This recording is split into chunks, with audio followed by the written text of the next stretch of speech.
Shalom para todos, el Señor los bendiga y bienvenidos a una enseñanza más de Día de Reposo. Continuando con nuestros cortes bíblicos, nuestras parashot o porciones bíblicas de cada día de reposo. Empezamos la semana pasada el libro de Éxodo. Esta sería la segunda enseñanza de este libro y correspondería al capítulo 6 al capítulo 9 de este libro. Esta parashá en particular es cuando Moisés se presenta delante del Señor y el Señor le dice que vaya pues saque al pueblo de Israel de la esclavitud en Egipto. Pero Moisés ya se había presentado y lo que hizo fue que se pusiese Faraón mucho más difícil con el pueblo, les endurece las tareas y el pueblo se queja contra Dios y Moisés le dice al Señor, pues ¿qué voy a hacer si tú no me respaldas, no? Entonces va una vez más delante del Señor y ahí es donde va a estar para allá donde el Señor le dice que va a sacar a su pueblo con brazo extendido, con poder, y vendría lo que se conoce como las plagas de Egipto. Entonces ese es como el contexto del corte bíblico de lo que veremos hoy. Y nos adentraremos o veremos un párrafo particular. Eh, Aquí en el capítulo 6, vamos al capítulo 6 y leemos el verso.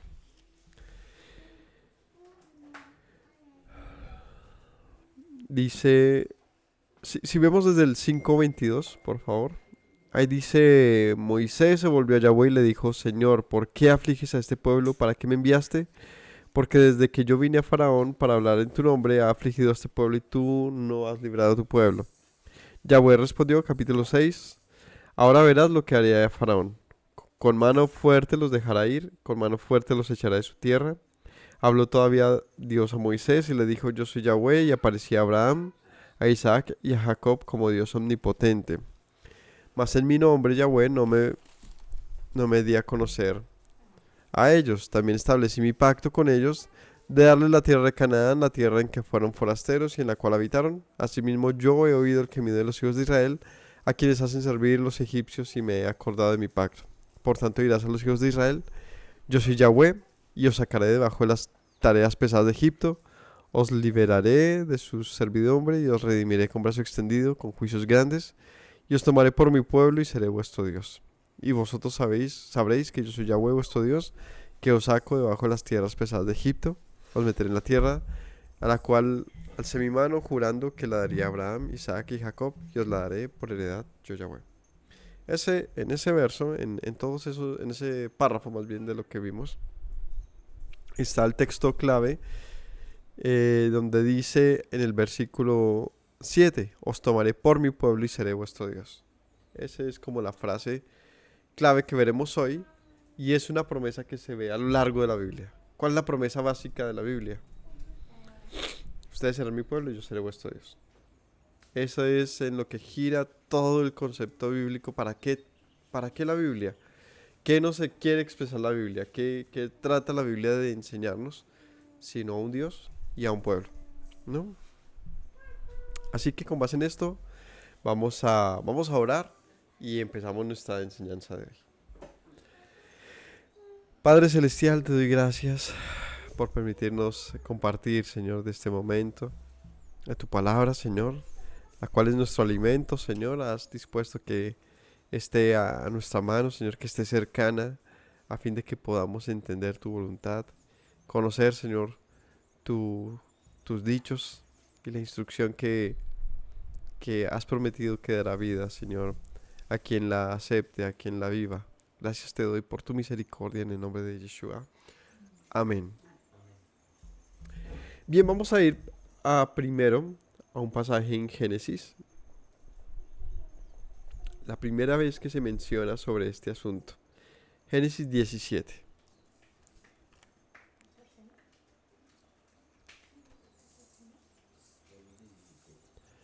Génesis 17.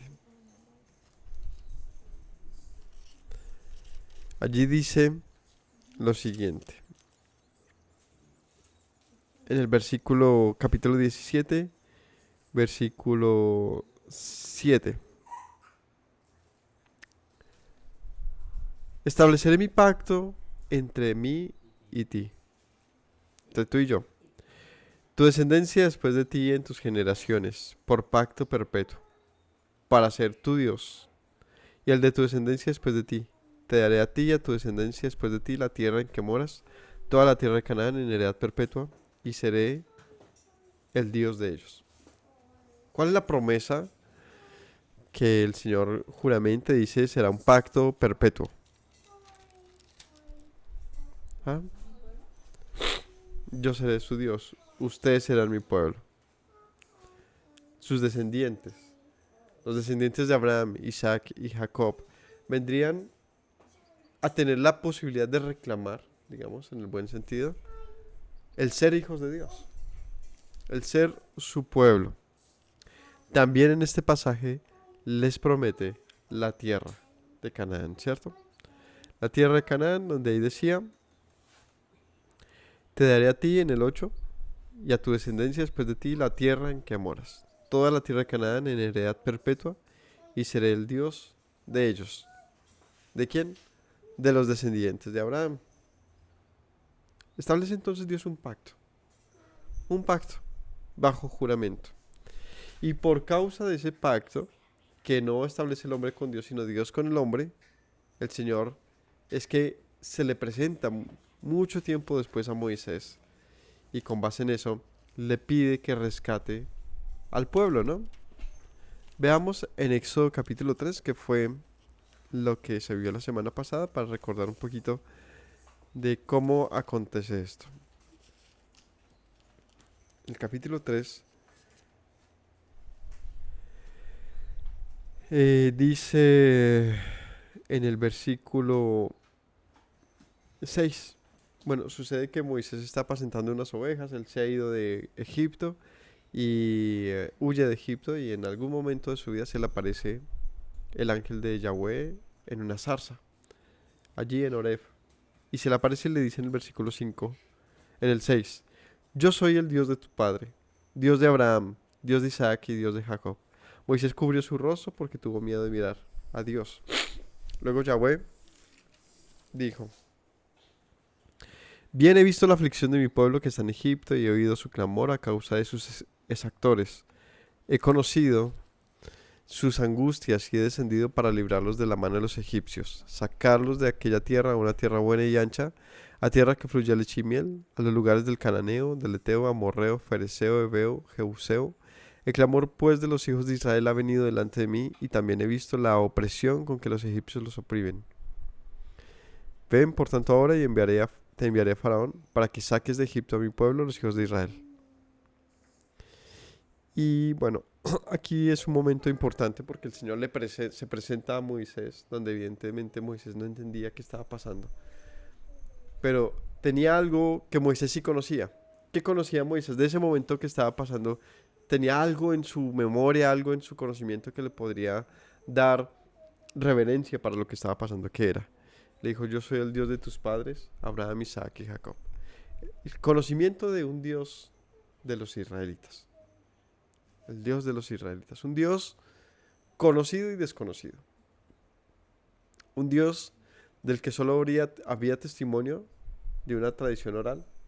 Un conocimiento, digamos que muy superfluo, ¿no? ¿Qué podemos hablar de un Dios del que no había una imagen? Del que no había algo grabado? No habían escritos acerca de este Dios. Lo único que se sabía es que había un Dios que le había hecho unas promesas a Abraham. Es decir, de este Dios solo se conocía una cosa, era que había tenido contacto con el patriarca principal, es decir, con Abraham, con el origen de este pueblo. Este pueblo que ya se contaba por una gran cantidad en Egipto, los hijos de Israel, había crecido mucho y lo único que conocía de su pasado era a un hombre llamado Abraham y unas promesas hechas por el Dios de Abraham a él, mantenida a Isaac y a Jacob, es decir, 3 generaciones. ¿Qué decía esta promesa? Lo acabamos de leer.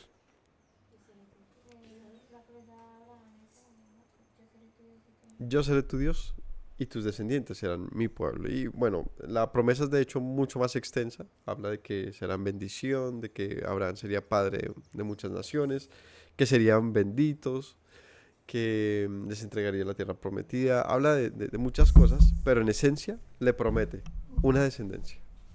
Teniendo en cuenta que Abraham y su esposa, ella era estéril. ¿Mm?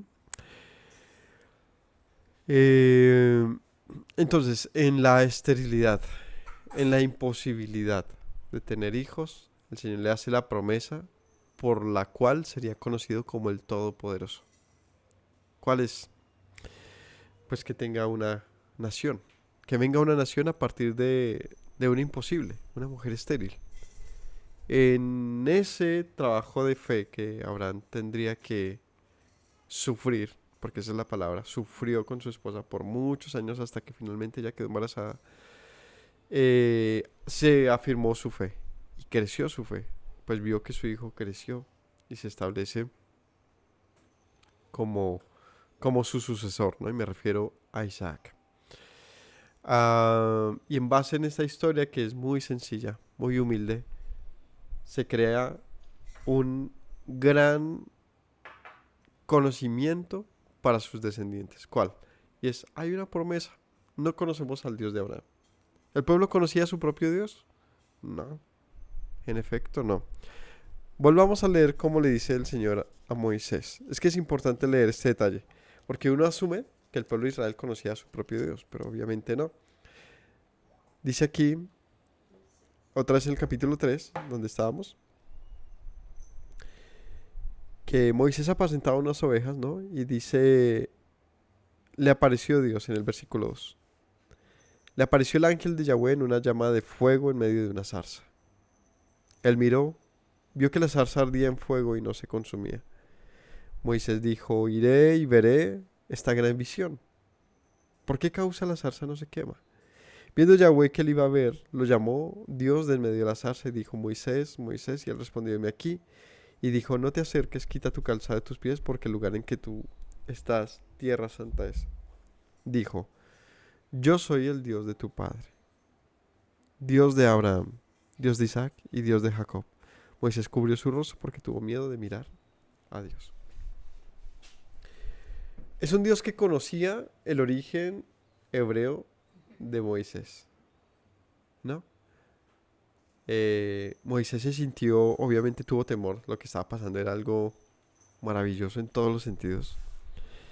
Y este Dios se le aparece diciéndole que había visto la aflicción del pueblo y que había oído el clamor del pueblo y sus angustias, y por lo tanto descendió para librarlos. Si seguimos leyendo, el versículo 9 dice, el clamor de los hijos de Israel ha venido delante de mí, también he visto la opresión con que los egipcios los oprimen. Ven y te enviaré a Faraón para que le saques a mi pueblo de Egipto. Entonces Moisés respondió, ¿quién soy para que vaya Faraón y saque de Egipto a los hijos de Israel? Él respondió, ve, porque estaré contigo y esto te será por señal que yo te he enviado. Cuando hayas sacado de Egipto al pueblo, servirás a Dios sobre este monte. Entonces el Señor establece una señal y le dice a Moisés, la señal es que volverán a este lugar en el que estamos hablando, pero no vendrás solo, sino vendrás con todo el pueblo el día que los redima, que los saque de Egipto. Dijo Moisés a Dios, he aquí que llego yo con los hijos de Israel y les digo, voy a donde ellos y les digo, el Dios de sus padres me ha enviado a ustedes. Si ellos me preguntan cuál es su nombre, ¿yo qué les respondo? Él dijo, respondió Dios a Moisés, yo soy el que soy. Y dijo, así dirás a los hijos de Israel, yo soy, me envió a ustedes. Además, dijo Dios a Moisés, así dirás a los hijos de Israel, Yahweh, el Dios de sus padres, el Dios de Abraham, Isaac y Jacob, me ha enviado a ustedes. Este es mi nombre para siempre, con él se me recordará por todos los siglos. Ve y reúne a los ancianos de Israel y diles, Yahweh, el Dios de sus padres, el Dios de Abraham, Isaac y Jacob, me apareció diciendo, los he visitado y he visto lo que hacen en Egipto. He dicho, yo les sacaré de la aflicción de Egipto a la tierra del Cananeo, Eteo, Amorreo, Fereceo, Ebeo, Jebuseo, una tierra que fluye leche y miel, y oirán su voz. Irás tú y los ancianos de Israel al rey de Egipto y le dirán, Yahweh, el Dios de los hebreos, nos ha encontrado, por tanto nosotros iremos ahora camino de 3 días por el desierto, para que ofrezcamos sacrificio a Yahweh nuestro Dios. Listo, hasta ahí. Bueno, todo esto es importante porque el capítulo 6 viene un encuentro donde se va a citar varias cosas que estamos hablando acá. Primero, entonces, para resumir, primera conclusión hasta este punto, y es, Moisés no sabía quién era el Dios de los hebreos. Lo único que sabía es que los hebreos tenían un Dios que se había manifestado a sus ancestros, Abraham, Isaac y Jacob, de tal manera que de Dios solo se conocía que era el Dios de Abraham. No había tal cosa como mi Dios. No había una relación de este estilo como mi Dios, no existe, sino que había una relación de Dios con su pueblo basada en la tradición y la cultura, donde el pueblo sabía o había oído o fue enseñado de padre a hijo que hubo un Dios. Y aquí viene algo muy interesante para aprender hoy, y es que muchas veces así viene el conocimiento de Dios, es sumamente heredado. Es que sabes de Dios, pues lo que me enseñaron. ¿Y qué tan real es ese conocimiento? Pues no sé, pues es el Dios de mis padres, es el Dios de mi sociedad, de mi iglesia, de mi religión, de mi infancia. Pero ¿qué sabes de ese Dios? Y estamos igual de perdidos a Moisés. ¿Pero ¿y quién eres? ¿No? Viene esta gran visión donde él quiere ver. Digamos que la curiosidad es clave. La curiosidad es clave. Y en esa curiosidad el Señor le dice, yo soy el Dios de tus padres. Hay algo muy interesante en esto y es que cuando se presenta a Dios a nuestras vidas, lo hace de la manera más sencilla posible. Y nos dice, sí, yo soy el Dios que ustedes han adorado, independientemente cómo lo han hecho, bien o mal. Atiendo a ese llamado original, antiguo, que ustedes desconocen ya. ¿Saben cuánto tiempo había pasado aquí? Más de 400 años. ¿Qué pasa cuando hay un conocimiento tan superfluo y pasan siglos? ¿En qué se convierte ese conocimiento? Desconocimiento en un mito, una leyenda.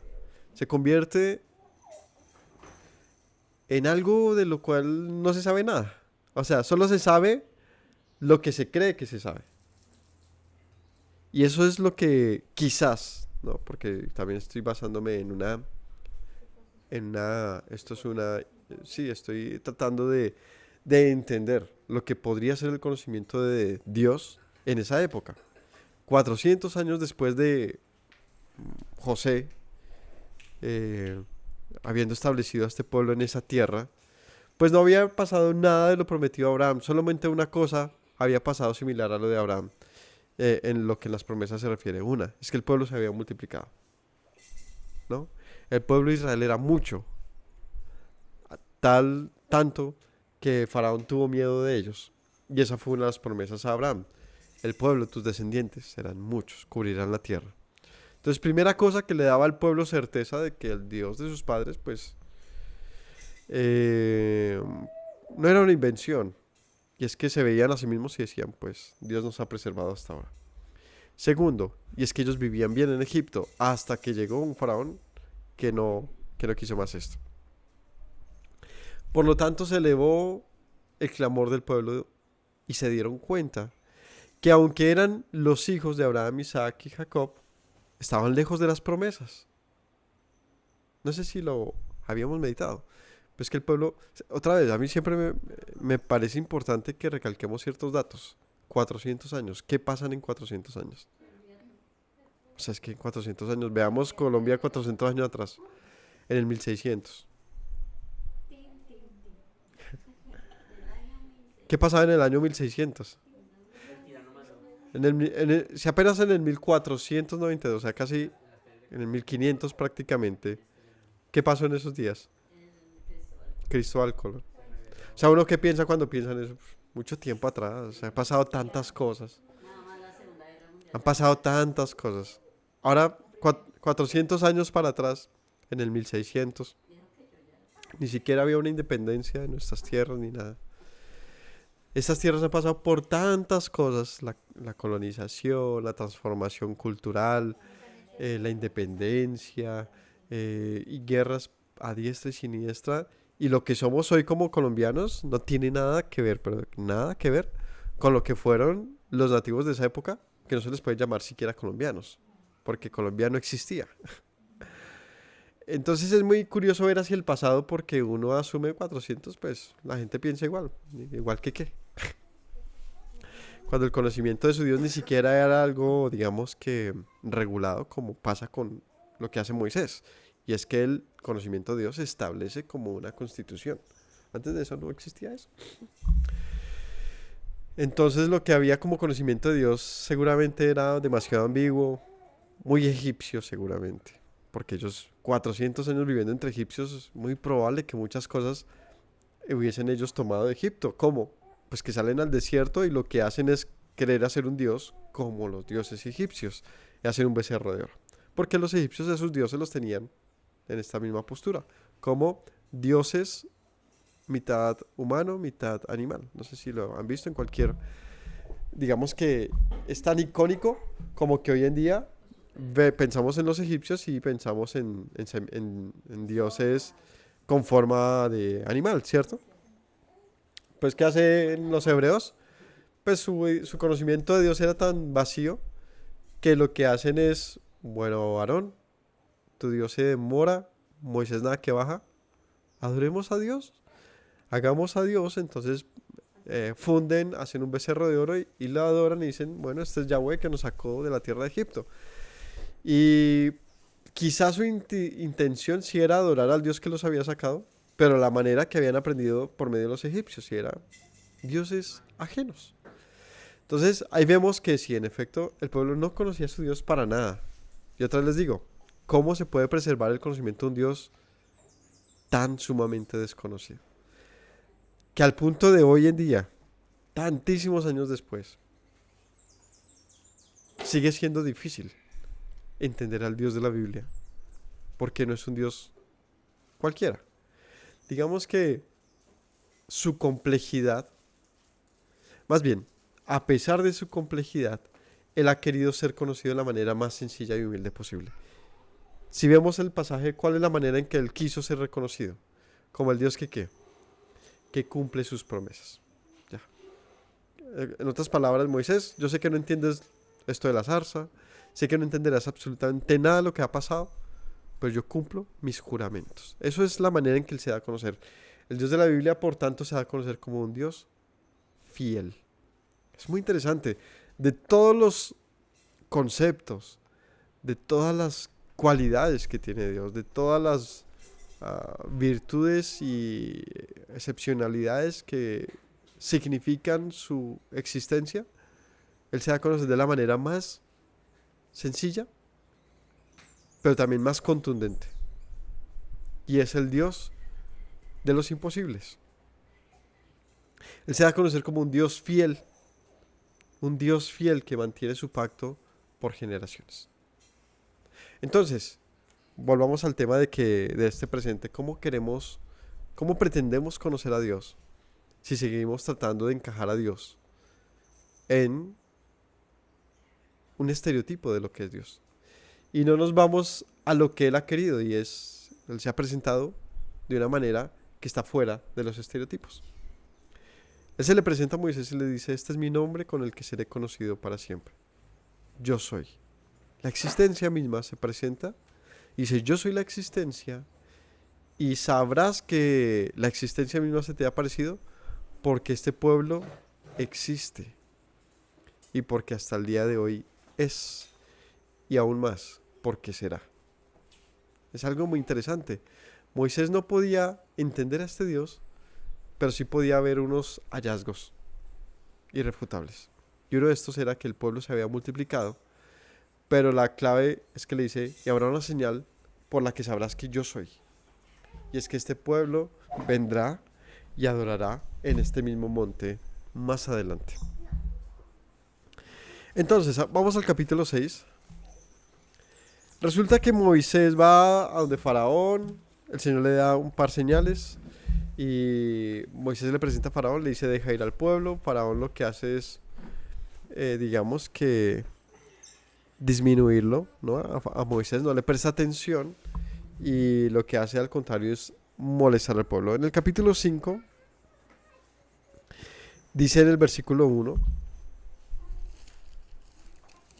deja ir a mi pueblo. Moisés y Aarón entraron a la presencia de Faraón y le dijeron, Yahweh, Dios de Israel, dice así, deja ir a mi pueblo a celebrarme fiesta en el desierto. Y Faraón respondió, ¿quién es Yahweh para que yo oiga su voz y deje ir a Israel? Y yo no conozco a Yahweh, ni tampoco dejaré ir a Israel.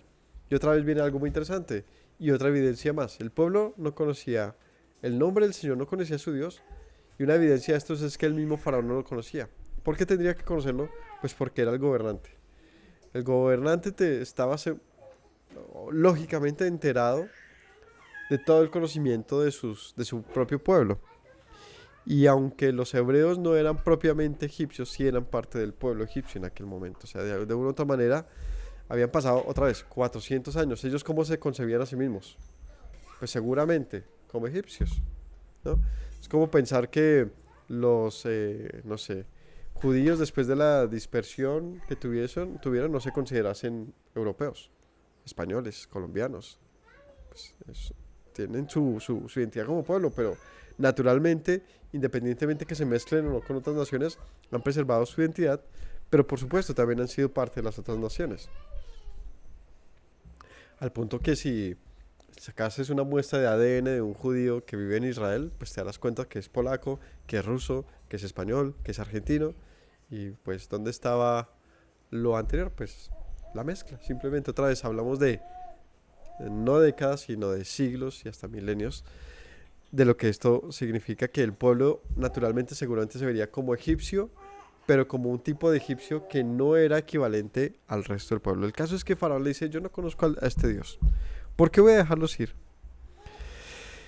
Dijeron, el Dios de los hebreos nos ha encontrado. Iremos ahora camino de 3 días por el desierto y ofreceremos sacrificios a Yahweh nuestro Dios para que no venga sobre nosotros con peste o con espada. Entonces el rey de Egipto les dijo, ¿por qué hacen cesar al pueblo su trabajo? Vuelvan a sus tareas, dijo también. Bueno, entonces Faraón lo que hace es, ustedes a que vienen, no fastidien con sus palabras, no traten de sacar al pueblo de lo que están. Ellos están trabajando, así que por favor me los dejan acá. Es lo que pasa ahí, ¿no? Capítulo 6. Y ahora sí, después de todo este contexto dice que en el 5:22 que Moisés se le presenta a Yahweh, otra vez va donde el Señor y le dice, ¿por qué afliges a este pueblo? ¿Para qué me enviaste? Desde que yo vine a Faraón para hablarle en tu nombre, he afligido a este pueblo y tú no has librado al pueblo. Yahweh respondió a Moisés, ahora verás lo que yo haré a Faraón. Con mano fuerte los dejará ir, con mano fuerte los echará de su tierra. Y habló todavía Dios a Moisés y le dijo, yo soy Yahweh. Y aparecía a Abraham, a Isaac y a Jacob como Dios omnipotente. Mas en mi nombre no me di conocer a ellos. También establecí mi pacto con ellos de darles la tierra de Canaán, la tierra en que fueron forasteros, en la cual habitaron. Entonces, otra vez el Señor le dice a Moisés, ¿no entiendes que yo soy? ¿No entiendes que yo soy Yahweh? Y este es mi nombre con el que seré recordado para siempre. Sé que el pueblo no me reconoce, que Faraón no me reconoce, pero yo sé quiénes son. Y yo los reconozco. ¿Por qué los reconocía? Porque desde Abraham él los vio en las estrellas que le prometió a Abraham. Estos eran hijos de Abraham. Le dice, Abraham, Isaac y Jacob no me conocieron con mi nombre, sino me conocieron como el Dios omnipotente. A muchos les cuesta pensar esto, pensar que Abraham no haya conocido a Dios por su nombre, al punto que este pasaje tiene su paréntesis de comentarios entre rabinos y pastores, donde no pueden creer que hasta esta época, es decir, desde por lo menos, en lo que cita acá, desde Abraham hasta este momento, es decir, casi 500 años, no se conociera el nombre de Dios. Y ahí sí está más difícil el asunto. Porque un Dios que no tiene forma, un Dios que se desconoce por completo, es más, no se sabe su nombre, sea el Dios que pretenda, es decir, un Dios en el anonimato completo, sea el que pretenda liberar a un pueblo que tampoco reconoce, un pueblo que no reconoce a su Dios porque dice, pues, ¿y quién es este Dios? Él dice, yo me les presenté a ellos como el Shaddai, el Dios omnipotente, el Todopoderoso.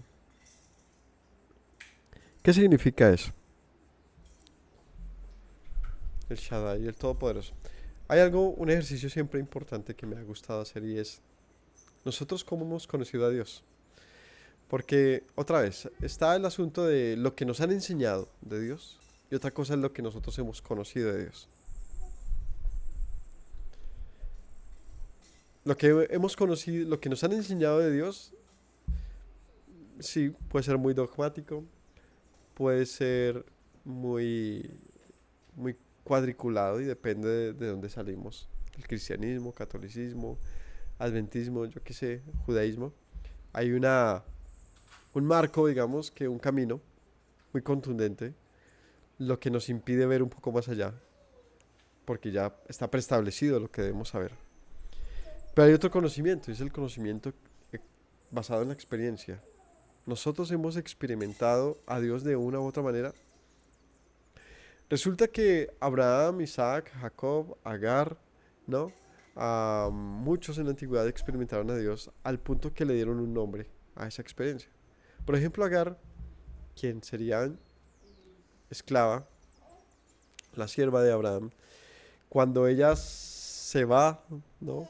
de la tierra porque es expulsada junto con Ismael, dice ese pasaje que ella estaba a punto de morir, vio que su hijo iba a morir y ella estaba en el desierto, estaba agotada y se le aparece el Señor y la conduce a un pozo y la alienta a continuar. Y ella le coloca a ese pozo el viviente que me ve. ¿Cómo? El Dios que la ve, que la oye. Abraham cómo conoció a Dios en el momento que iba a sacrificar a Isaac, como un Dios que le proveyó un sacrificio. Es decir, cuando agudizamos nuestra vista y tratamos de entender si Dios realmente ha tratado de acercarse a nosotros, podemos encontrar sorpresas. Lo que pasa es que no siempre intentamos ver a Dios, porque damos por hecho que no está. Pero ¿qué tal si hacemos el ejercicio de pensar si Dios se ha acercado a nosotros, de qué manera lo ha hecho? Si encontramos algo, seguramente encontraremos un nombre para entender ese momento. Dios, ¿qué significaba para mí? Amor, protección, vida, no sé. Pero para Abraham, Isaac y Jacob significó el Todopoderoso. ¿Por qué sería el Todopoderoso? ¿Qué? ¿Qué? ¿Por qué sería el Todopoderoso para Abraham, Isaac y Jacob? Dios. ¿Pero qué? ¿De quién? ¿Solo de ella? Pues de que las esposas de los tres patriarcas tuvieron mujeres estériles. ¿Y cómo era posible preservar una promesa en hogares donde había esterilidad? Cuando se dieron cuenta que Dios podía pasar por encima de esto, se dieron cuenta que Dios era todopoderoso. Así que les dice, yo me les manifesté como, a ellos como el Shaddai, el todopoderoso. Pero mi nombre, Yahweh, en ese nombre no me di a conocer a ellos. Establecí mi pacto con ellos, de darles la tierra de Canaán, la tierra en la que fueron forasteros, en la cual habitaron. Asimismo he oído el gemido de los hijos de Israel, a quienes hace servir los egipcios.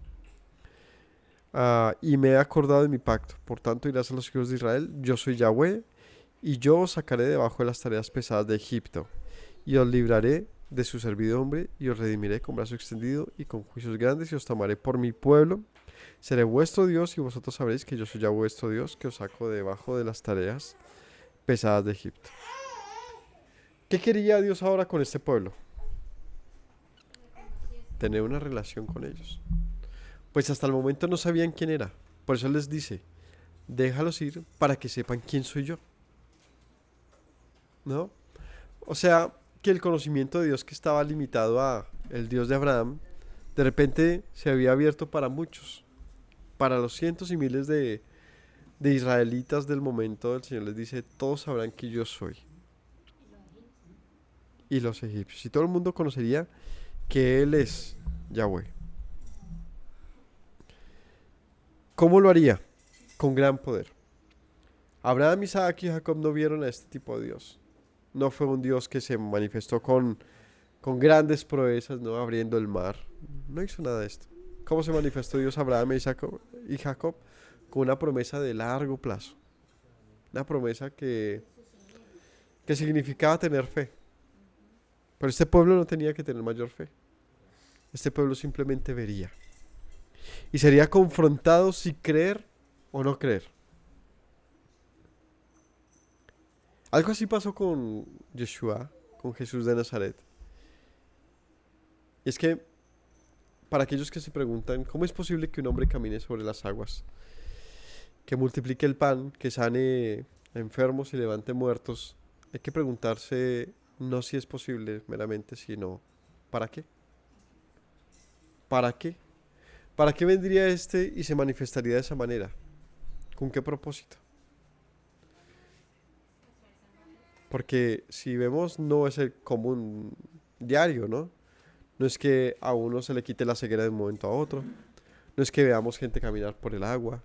No es que veamos a levantar muertos. Esto no es nada común, ni siquiera a lo largo de la Biblia. Entonces, vemos que Dios se manifestó en dos momentos particulares con mucho poder. Uno es aquí, donde le dice, el pueblo, Egipto sabrán que yo soy Yahweh, cuando vean mi poder. Un Dios que se manifestó con gran poder y cuando vemos los capítulos siguientes, nos daremos cuenta que sí, que lo hizo con gran poder. A fin de que, como dice más adelante, dice yo manifestaré mi poder en Faraón, a fin de que el mundo me conozca. En otras palabras, cuando Dios quiere darse a conocer, lo hace sin problema. Lo hace sin problema. Cuando vino Yeshua, pasó algo similar. ¿Y qué pasó allí? Grandes milagros y cosas que al día de hoy nos preguntamos cómo es posible, ¿no? Lo hizo sin mayor inconveniente. Lo hizo todos los días. Y no como este pasaje durante algunas semanas o meses, sino durante muchos años. Pues no, ni muchos, algunos años. Demostrando su poder todos los días. En muchos lugares. En varias regiones. Con multitudes de personas y testigos. Delante de los romanos. Delante de los judíos. A oídos de los gentiles. A fin de que se supiese. ¿Qué? Dijo Yeshua, si no me creéis a mí, creed a mis obras. Si no me creen a mí, crean a mis obras. Porque ¿quién puede hacer estas obras que yo hago? Así que las obras del Señor hablaban del poder de Dios. Entonces nos preguntamos hoy, después de tanto tiempo, de una manera muy crítica, ¿no? Mucho más, quizás, menos, eh, menos crédula como podría ser en otras épocas. En esta época, ¿cómo evaluamos esto? ¿Cómo es posible?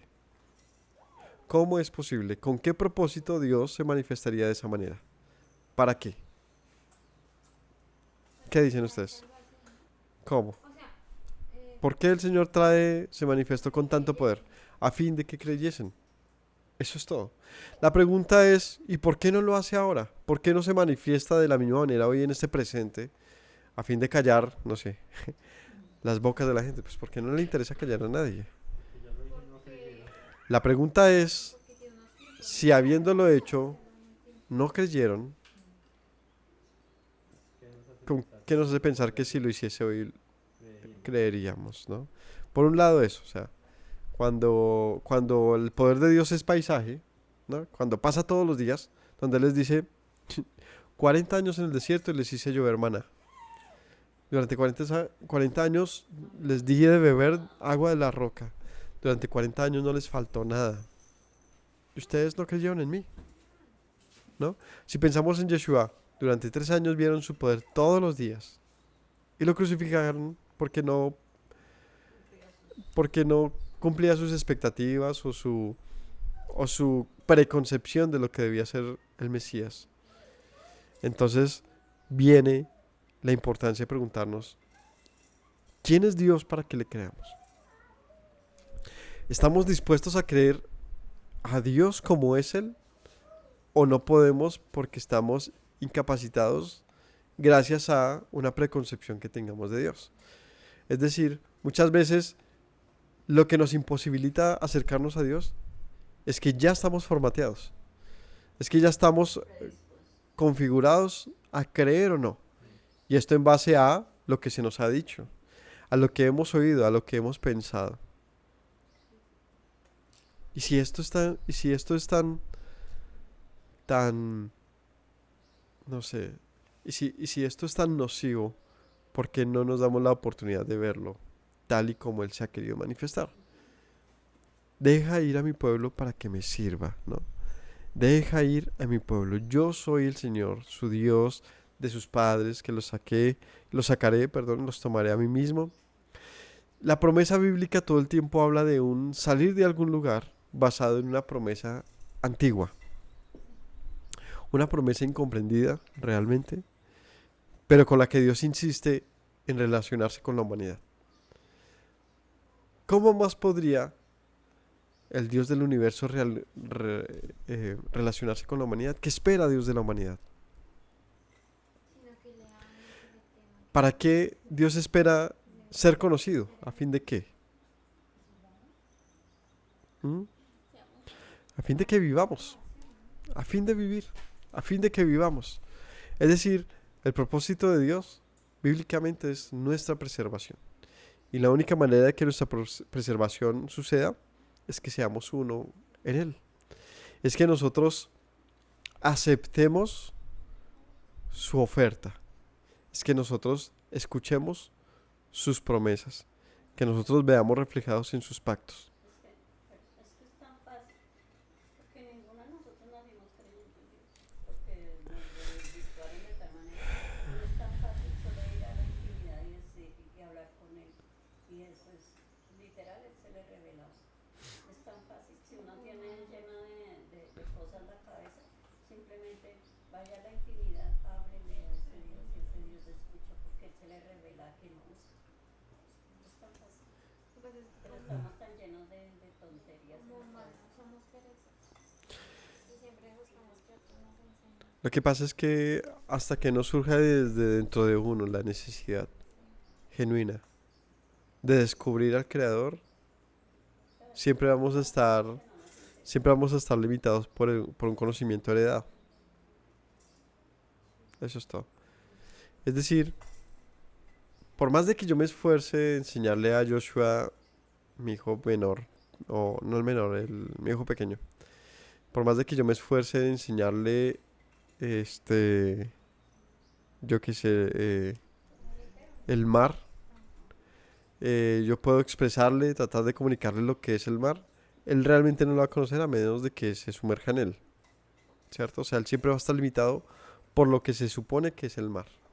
Por lo que mi papá, o sea, por lo que su papá le dice en el ejemplo, ¿no?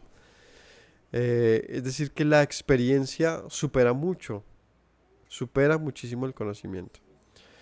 O más bien, el conocimiento se puede afirmar o puede ser transformado en base a una experiencia que nace de un deseo. Para conocer a Dios hay que partir de un asunto y es el deseo por conocerlo.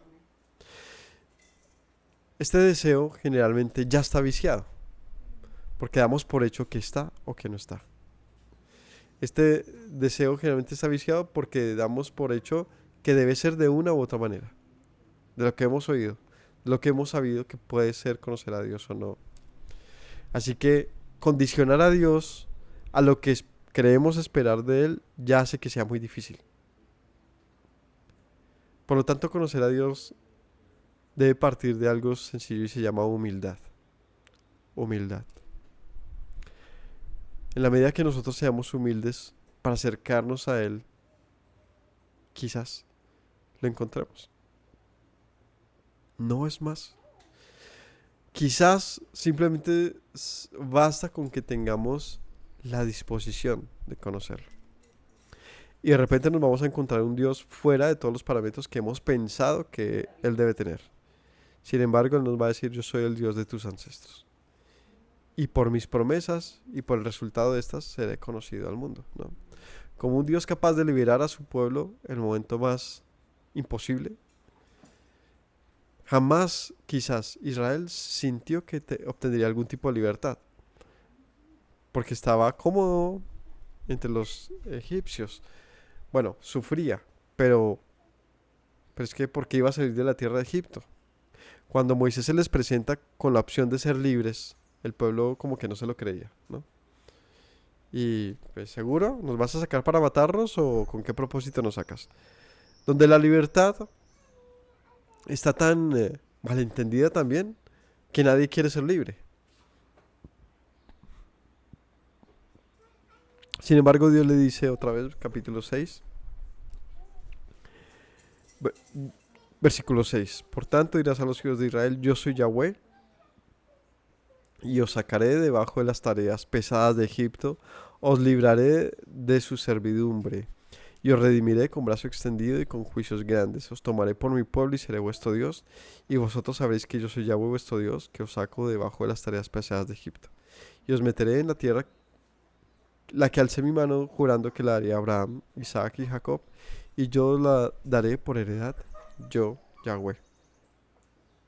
Así que este Dios le hace una promesa a su pueblo. Y no es una nueva, sino más bien que esta promesa nunca había estado tan cercana al pueblo. Porque se había hecho a Abraham, a Isaac y Jacob, pero ahora el pueblo tenía la oportunidad de establecer su lugar dentro de esta promesa. El pueblo ahora vería de frente, como Abraham, Isaac y Jacob, la promesa. Y tendrían que tomar el camino de ellos. ¿Cuál era el camino? Creer. Creer. Si nos fijamos, la petición de Dios a su pueblo no era muy grande. Era: yo los liberaré. Por lo tanto, la petición de Él es: créanlo, sean libres. Entonces, ¿qué pretende Dios con nosotros? Darnos libertad. Darnos libertad. Pasarnos de un estado A a un estado B. Si nos preguntamos si hay un Dios, ¿qué quiere ese Dios conmigo? Transformarme. ¿Por qué quiere transformarme? Porque Él sabe que mi obstinación y mi limitada vista me hará estar toda la vida en una esclavitud de la cual será imposible salir, a menos que agudice la vista y vea que su salvación está cercana a los que Él cree, a fin de que seamos su Dios y Él, su pueblo y Él nuestro Dios. Su pueblo y Él nuestro Dios. Veamos esta promesa a lo largo de la Biblia. Y les aseguro que aprenderemos algo nuevo. Veamos qué dice Éxodo 29, 45, 46. Éxodo 29, 45. Dice allí: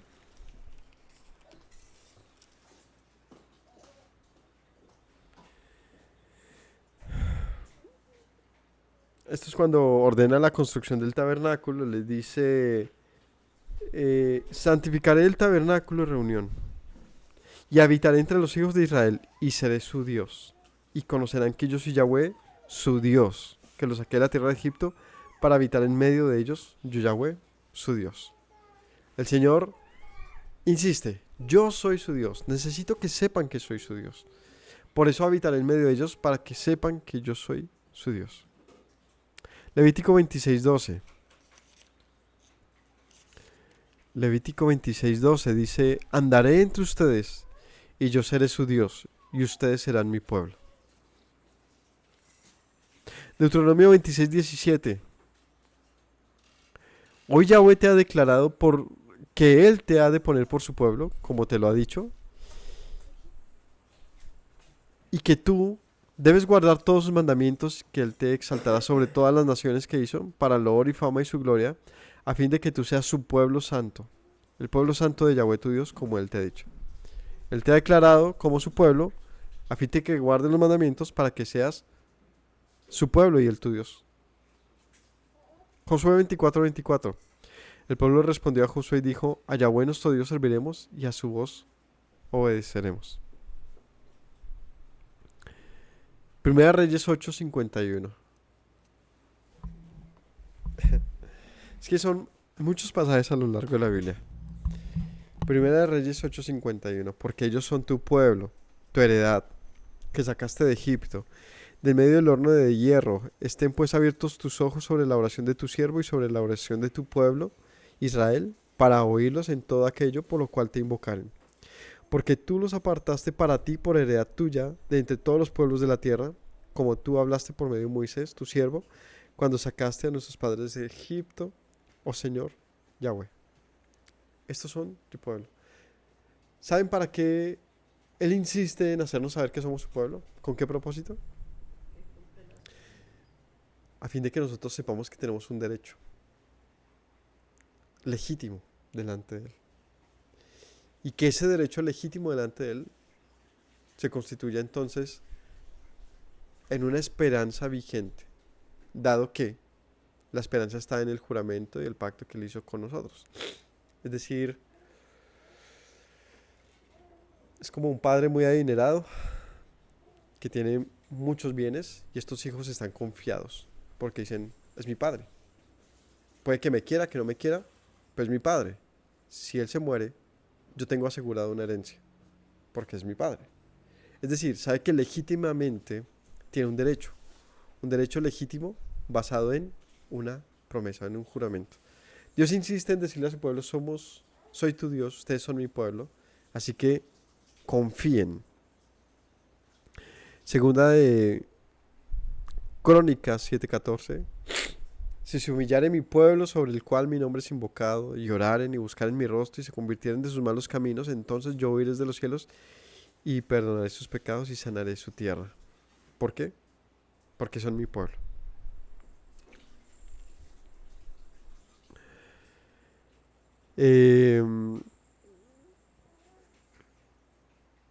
Salmos 57.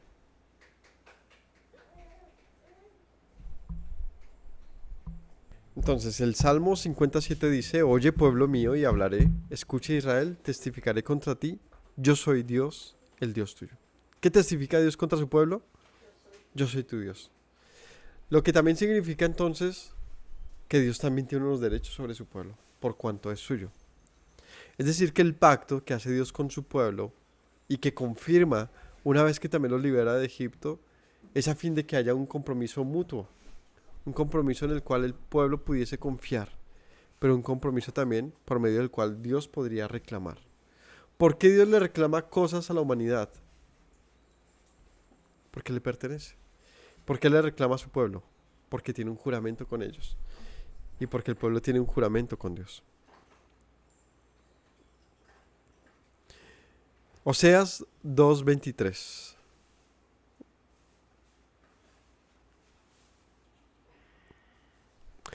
Sembraré a mi pueblo en la tierra y tendré misericordia del que no fue misericordiado.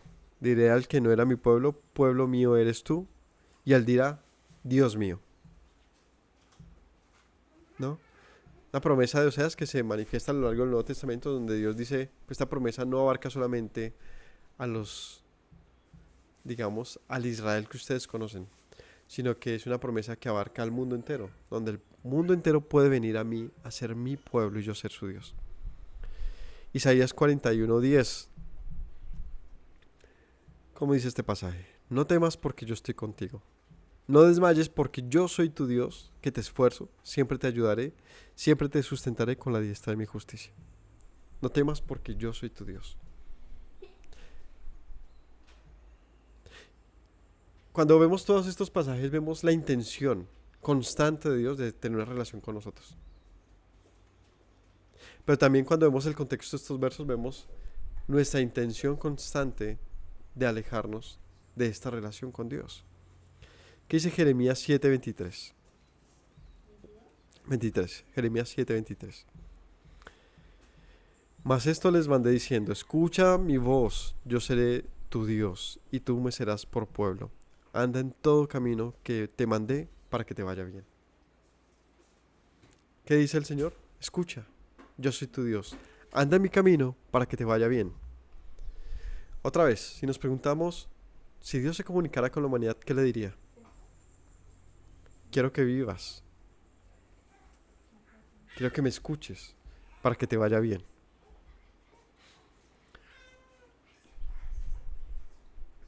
Miqueas 4:5 dice, porque todos los pueblos andarán cada uno en el nombre de su Dios, pero nosotros andaremos en el nombre de Yahweh nuestro Dios eternamente y para siempre. Zacarías 8:8. Zacarías 8:8. Y los traeré y morarán en medio de Jerusalén. Me serán por pueblo, yo seré a ellos por Dios en verdad y en justicia. ¿Mm? Veamos otros pasajes más.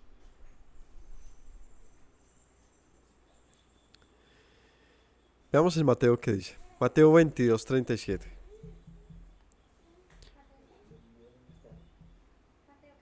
Mateo 22:37. Yeshua respondió, amarás al Señor tu Dios con todo tu corazón, con toda tu alma y con toda tu mente. Este es el primer y grande mandamiento. ¿Cuál es el grande mandamiento? Reconocerlo como Dios y amarlo. Vemos el mérito de este mandamiento, el grande es reconocerlo a Él como Dios. Yeshua está citando la Torá, naturalmente. Pero ¿cuál es el grande mandamiento? Reconocerlo como Dios, amarlo. Escucha Israel, Yahweh tu Dios es uno. Y amarás a Yahweh tu Dios con todo tu corazón, con toda tu alma, con todas tus fuerzas. Juan 1:12. A los suyos vino y los suyos no le recibieron. Mas a todos los que le recibieron, a los que creen en su nombre les dio potestad de ser hechos hijos de Dios. Ser hechos hijos de Dios ¿a partir de qué? De la fe. De creer. A partir de creer.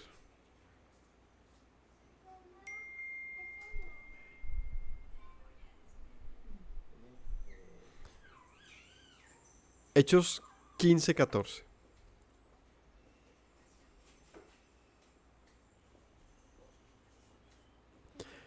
Hechos 15:14. Simeón ha contado cómo Dios visitó por primera vez a los gentiles para tomar de ellos pueblo para su nombre.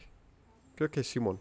Simón ha contado cómo Dios visitó por primera vez a los gentiles para tomar ¿qué? Pueblo. Pueblo para su nombre. Del mundo. Romanos 9:25. Como también Oseas dice, llamaré pueblo mío al que no era mi pueblo, amada mía a la que no era amada, y en lugar donde les fue dicho, ustedes no son mi pueblo, serán llamados hijos del Dios viviente. ¿Cuál es la promesa? Ser su pueblo.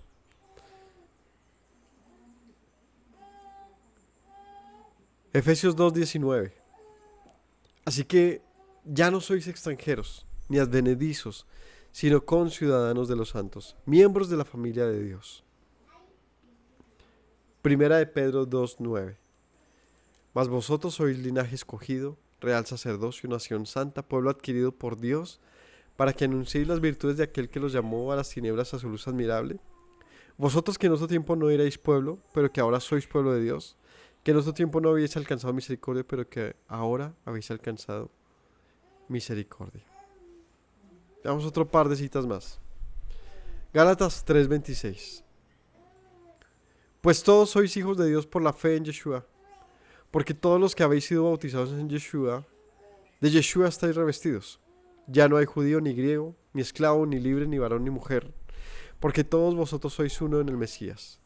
Y si vosotros sois del Mesías, ciertamente el linaje de Abraham sois, y herederos, según las promesas. ¿Herederos? ¿Qué significa? Un derecho. Otra vez. ¿Para qué? Otra vez la pregunta. Dios quiere una relación con los hombres, a fin de que en una promesa basados en una promesa, obtengamos esperanza. Y la esperanza es uno de los mayores motores que como humanos tenemos para salir adelante. Siempre. Sí, no, pues, Si no hay esperanza, pues tampoco hay razón de existencia. Basados en la esperanza del Señor, preserva la vida de su pueblo, diciéndoles, para ustedes hay misericordia inagotable por cuanto son mi pueblo. Efesios 1:4. Según nos escogió Dios antes de la fundación del mundo para que fuésemos santos sin mancha delante de Él en amor, habiéndonos predestinado para ser adoptados hijos suyos por medio de Yeshua, según el puro afecto de su voluntad. Dios nos predestinó antes de la creación del universo a fin de que fuéramos suyos. Es curioso pensar en eso, ¿no? ¿Para qué todo esto? ¿Para qué mi propia existencia? Pues porque el Señor me predestinó a fin de que fuera suyo. Y parece muy exagerado, ¿no? Pensar que Dios predestinó mi propia existencia a fin de que fuera suyo.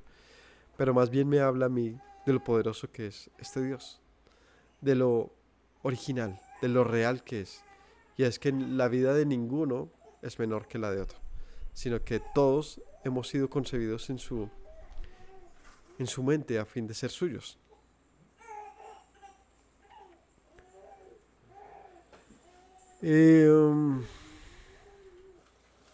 Hebreos 8:10.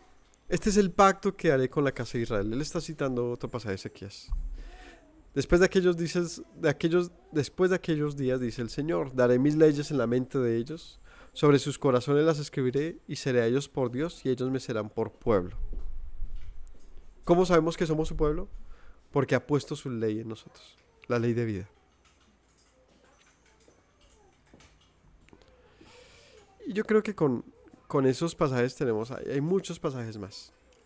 El punto aquí clave y lo que he querido reforzar es la idea de Dios se ha revelado al mundo a fin de dar a entender su plan con nosotros, su motivación, su propósito. ¿Y cuál es? Es redimirnos, es decir, comprarnos, a fin de que seamos suyos, su exclusiva posesión y también voluntariamente hecha. Es decir, el pueblo nunca fue obligado a salir de donde estaba. Así que si queremos ser de Dios, su pueblo, y alcanzar las promesas que Él ha brindado sobre su pueblo, es necesario que voluntariamente escuchemos su voz y atendamos lo que Él dice. ¿Y qué dice según lo que hemos leído en todo esto? Yo soy el Dios de sus padres y he venido para rescatarlos. He venido para sacarlos de la opresión. Obviamente estos pasajes y esta historia de Egipto tiene mucho que ver más allá de la tragedia que ellos vivían como esclavos. Y tiene que ver con nuestro presente. Y es, ¿realmente somos libres? ¿Somos realmente libres? ¿O somos esclavos que pretenden ser libres? No hay nada más feo que no saber si soy o no soy. Sí. Porque eso genera un campo de incertidumbre tal que puedo ser un esclavo libre y un libre siendo esclavo. Es decir, que realmente a la gente no le importa lo que es. Sin embargo, todos somos esclavos, de una u otra manera, de un sistema, de una forma de pensamiento, de nuestros pecados, de cualquier cosa. Y Dios dice, yo quiero tener una relación contigo a fin de que tú me conozcas y yo pueda brindarte vida basada en la misericordia. Así que todos siendo esclavos de muerte, viene Dios y se nos manifiesta a fin de brindarnos la oportunidad de vida mediante la fe, mediante creerle. Si el pueblo de Israel se hubiese obstinado y no querido salir con Moisés, simplemente habría muerto. Simplemente eso es lo que habría pasado. O habría continuado siendo un pueblo esclavo para siempre. Pero por cuanto oyeron y creyeron, se les dio la oportunidad, como dice Juan, de ser hechos hijos de Dios. Mis hermanos, espero que esto que hemos aprendido hoy realmente nos cale en el corazón y es, ¿Dios qué pretende conmigo? Pues que sea su pueblo y que Él sea mi Dios. En ambos casos es una relación de toma y dame, donde hay un derecho, pero también hay unos deberes. estos deberes se manifiestan como la ley de Dios. Por eso decía, escribiré mi ley en su mente, en sus corazones, a fin de que sepan que yo soy su Dios y ellos son mi pueblo. Así que en la medida que nosotros reconocemos eso, reconocemos su ley, pues también nos reconocemos como su pueblo y lo reconocemos a Él como Dios. Si nosotros no reconocemos sus leyes, tampoco lo reconocemos a Él como Dios y tampoco podemos ser considerados su pueblo. Espero que esto nos haga pensar en nuestra relación con Dios realmente y nos extraigamos un poco de lo que creemos que sabemos de Dios y demos la oportunidad a Él de que Él se presente como Él ha querido ser conocido realmente a lo largo de la historia. Así que el Yo Soy, el Todopoderoso, el Dios de nuestros padres, nos visita aún hoy, después de tantos miles de años, a decirnos, Yo Soy. Que tengan todos una excelente tarde, día de Shabbat, que el Señor los bendiga y no olvidemos las palabras de nuestro Maestro Yeshua, quien dijo, si permanecen en mis palabras serán verdaderamente mis discípulos y conocerán la verdad y la verdad les hará libres. Shalom para todos.